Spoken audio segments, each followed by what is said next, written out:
Bonjour à tous et bienvenue sur Business 24 Africa. Et bien sûr, vous êtes à SARA 2015 Mag, c'est le magazine consacré au Salon international de l'agriculture et des ressources animales d'Abidjan. L'événement a lieu donc ce jour et depuis pratiquement 9 h ce matin, les acteurs du secteur font de cette plateforme un cadre de retrouvailles et de réflexion sur cet événement d'envergure internationale. Business 24 Africa, comme vous le voyez, est au cœur de l'événement qui va se dérouler sur près de 4 jours. Et à cet effet, donc, des acteurs passeront sur ce plateau pour nous parler des enjeux du secteur. Bienvenue et merci de nous suivre. Cet événement a donc pour thème promotion de l'investissement agricole durable. Et cette première journée d'ouverture, comme nous l'avons dit, a été donc consacrée par le chef de l'État, son Excellence M. Alassane Ouattara, qui avec une forte délégation ont donc procédé à la cérémonie d'ouverture. Nous avons aussi assisté à un point de presse et à une visite des stands. C'est vous dire que tous les petits plats ont été mis dans les grands pour que cet événement soit une réalité.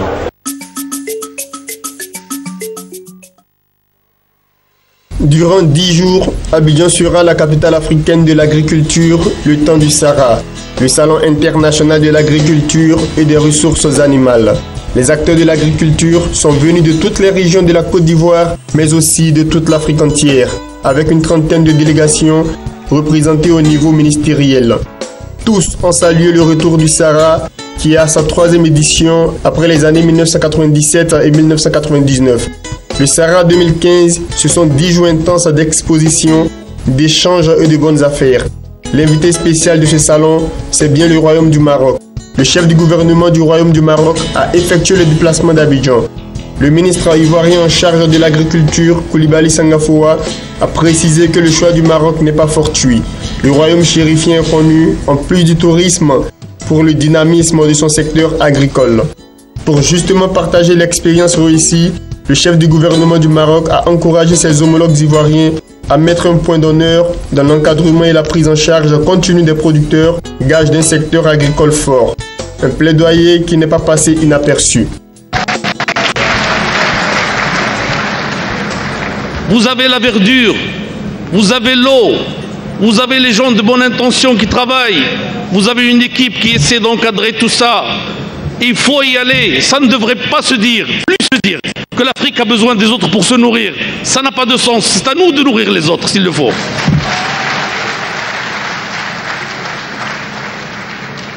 Je vous parle sincèrement. Je crois en l'avenir. Tout ce qu'il faudra faire, Monsieur le Président, on devra le faire pour aider nos paysans. Nos paysans, ce n'est pas seulement la productivité. Nos paysans, Monsieur le Président, c'est l'âme de nos pays. C'est eux qui gardent les valeurs quand les villes modernes les perdent. C'est eux qui défendent nos pays.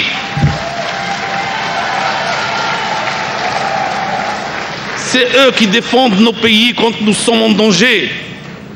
C'est eux qui sont une source intarissable de tout ce qui est bon dans nos pays. Il faut les aider, les soutenir, leur donner des crédits.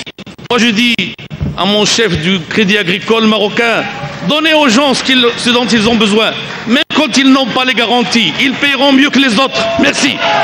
Quant au président de la République de la Côte d'Ivoire, Alassane Ouattara, il a salué les réformes engagées dans le secteur agricole. Réformes qui ont abouti à la création de plus de 650 000 emplois dans le secteur et permis aux acteurs de bénéficier de plus de 5 000 milliards de francs CFA de retombées. Le président de la République a aussi tenu à rendre un hommage à la masse paysanne et aux acteurs agricoles.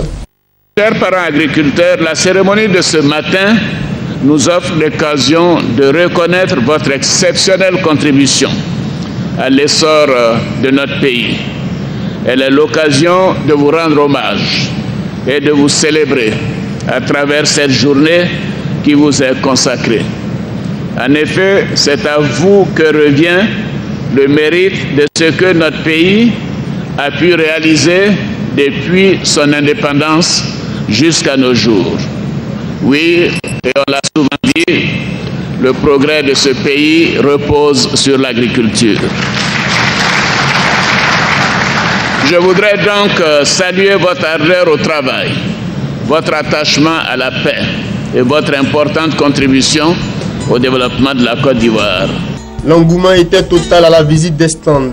Les 50 000 visiteurs attendus à ce salon auront droit aux conférences, aux ateliers, à des rencontres d'affaires, à des concours d'animation et à des visites.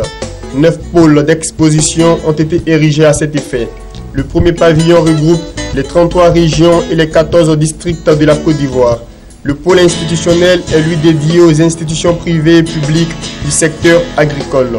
Les stands internationaux et produits du terroir accueillent respectivement les entreprises étrangères, les organismes internationaux, les pays invités et les organismes et coopératives spécialisées dans la culture du café, du cacao, du riz et des graines de palmier. Les pôles produits agrofournitures sont réservés à l'exposition et à la dégustation des produits finis, ainsi qu'à la présentation des semences, des plants et des races développées par les centres de recherche. Et pour terminer la liste des stands, le pavillon nature, vie et forêt, les pôles machinistes et élevage constituent un cadre d'expression des paysagistes et des acteurs de l'écotourisme, mais aussi une lucarne de présentation des entreprises qui accompagnent les producteurs dans la mécanisation de l'agriculture, ainsi qu'un plateau d'exposition des richesses agricoles de la Côte d'Ivoire.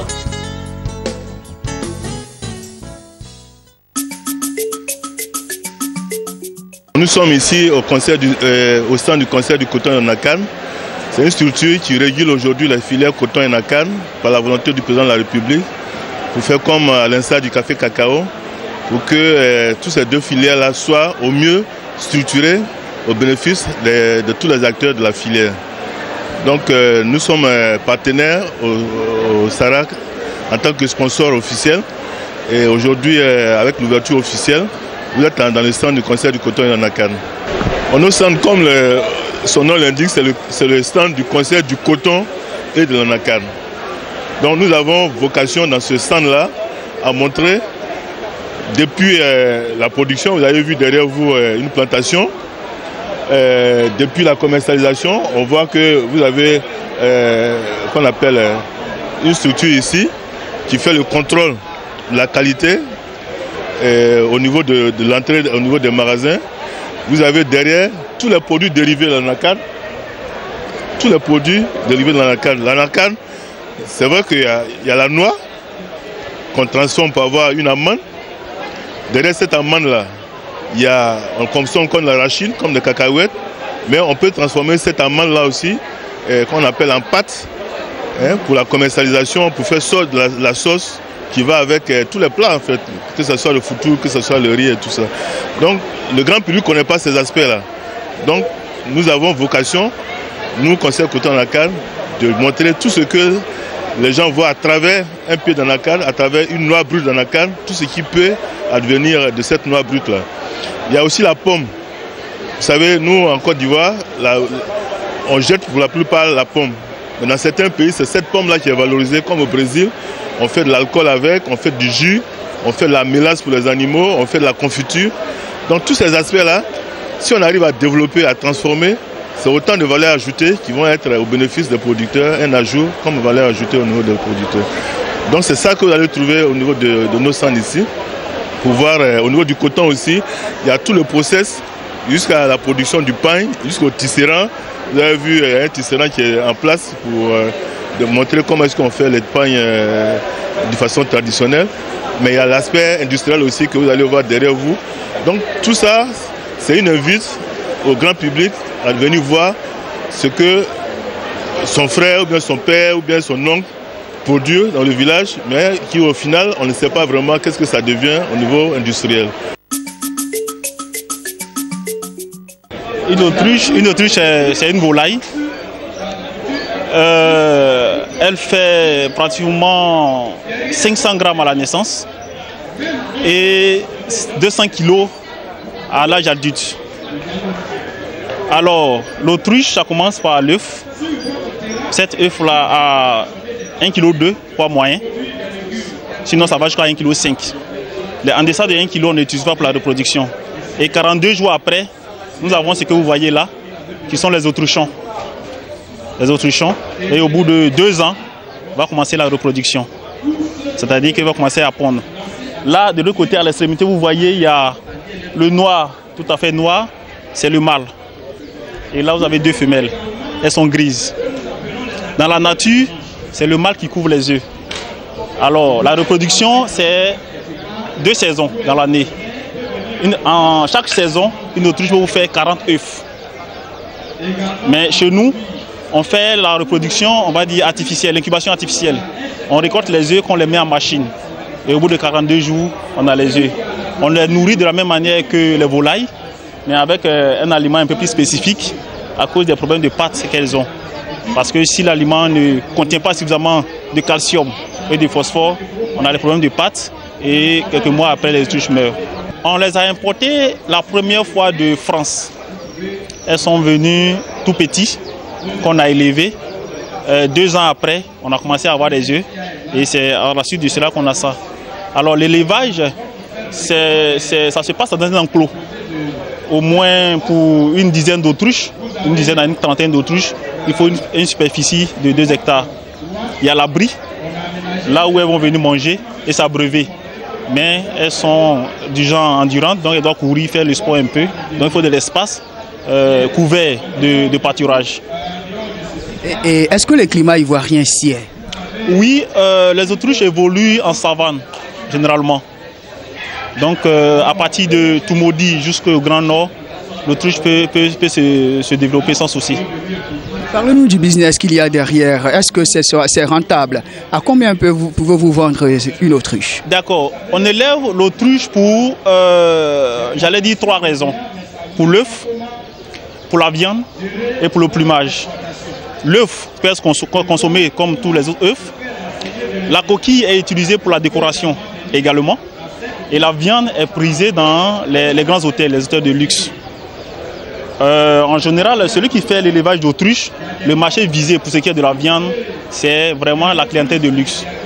Alors, aujourd'hui, je crois que la viande d'autruche va tourner autour de 10 000 francs à 15 000 francs le kilo. Et les industries textiles et autres ont besoin de plumage, c'est-à-dire les écharpes des dames, les accessoires qu'elles ont, on utilise le plumage pour le faire. La peau également est utilisée pour les ceintures, pour les chaussures. Je suis vraiment impressionnée, beaucoup même impressionnée, dans la mesure où je ne savais même pas l'existence de tout ça là en Côte d'Ivoire. Je ne savais pas qu'on avait des animaux de telle taille. Et je découvre des merveilles, à commencer à partir des bœufs jusqu'à l'autruche. Et je suis étonnée que nous avons ce joyau-là et on ne fait pas découvrir ça à nos élèves. Et dans le cadre du talk show, nous allons donc recevoir des acteurs. Le premier invité est Madame Coulibaly Alimata. Elle est promotrice agroalimentaire, directrice entreprise les précuits GLP. Alors, il faut savoir que c'est Aliments d'Afrique, la marque. Elle est présidente de la coopérative ISAMI pour la valorisation des céréales et autres produits vivriers de Côte d'Ivoire. L'autre information, c'est qu'elle est lauréate donc, de transformation des productions agricoles. Un prix qui lui a été décerné lors de l'ouverture de Sahara 2015. Alors, nous allons revenir à notre invité Abou Toudi, pratiquement sur votre présentation. Merci. Effectivement, je suis Coulibaly Alimata, promotrice agroalimentaire, coordonnatrice Misola, Côte d'Ivoire, pour la sécurité alimentaire et la lutte contre la pauvreté en Afrique, lutte contre la malnutrition aussi. Je suis coordonnatrice nationale du projet régional PADEC, qui est la mise en place d'un processus d'industrialisation des produits alimentaires d'Afrique. Très bien. Alors, vous êtes lauréate de transformation des productions agricoles. Pour être primé, il a fallu que vous vous mettiez au travail. Depuis combien de temps êtes-vous donc dans le domaine de l'agriculture et de la production agricole? Effectivement, je vous remercie. J'ai commencé cette activité il y a de cela 10 ans, avec très peu de moyens, 5 000 francs. Et tout doucement dans ma cuisine. 5 000 francs. Oui, 5 000 francs. Parce que les céréales, 1 kg de mil, ça coûte 300 francs. Et quand on prend 10 kilos, on peut faire une production pour un démarrage. Et je disais que j'ai commencé dans ma cuisine. C'est notre laboratoire, nous transformateurs d'Afrique, qui commençons avec si peu de moyens. Donc de ma cuisine, je suis passée dans mon garage. Et ce garage, avec 50 mètres carrés, j'ai commencé cette transformation, continuer cette transformation jusqu'à ce jour où je vais bénéficier d'une unité de transformation de produits vivriers sur 500 mètres carrés. Alors, nous allons donc continuer cet entretien. Je rappelle que nous sommes avec Mme Coulibaly Alimata, elle est promotrice agroalimentaire et directrice entreprise le Pré-QI GLP Aliments d'Afrique et elle est lauréate. On vous a primé aujourd'hui en présence du chef de l'État et de plusieurs acteurs du secteur agricole. Quelle est l'émotion que vous avez ressentie avec ce prix que, rappelons-le, voilà, elle va tenir voilà, ce trophée-là. Qu'est-ce que ça vous fait pour une femme, le prix de la transformation des produits agricoles? Voilà, Madame Coulibaly Alimata, qu'est-ce que ça vous fait? Oui, c'est effectivement une joie et c'est un grand jour. Et je peux dire que quand on commence une activité, on a l'impression que l'entourage ne fait pas attention à ce que nous faisons. Mais ça veut dire qu'il faut continuer, persévérer, être endurant, avoir beaucoup de courage parce que les gens autour de vous vous regardent, vous suivent. Et je crois que ce prix est le résultat d'un long parcours depuis 10 ans, je vous disais. Et vraiment, c'est une joie et ça nous dit encore de persévérer. Et je vous ai dit tout à l'heure que nous avons une unité sur 500 mètres carrés et que notre souhait, c'est de pouvoir mettre une usine sur 1 hectare. Pourquoi pas? Et c'est ce prix qui vient nous encourager pour nous dire il faut continuer, il faut tout faire pour atteindre vos objectifs. On ne cessera jamais de le dire, l'avenir de ce pays repose sur l'agriculture et ce genre d'initiative, comme vous le voyez, vise davantage à étendre les performances économiques du pays. En tout cas, merci beaucoup Madame Coulibaly Alimata et bon vent dans vos activités. Puisse Dieu et toutes les autorités vous aider à réussir ce vaste projet de développement. Merci. C'est moi qui vous remercie. Et au revoir.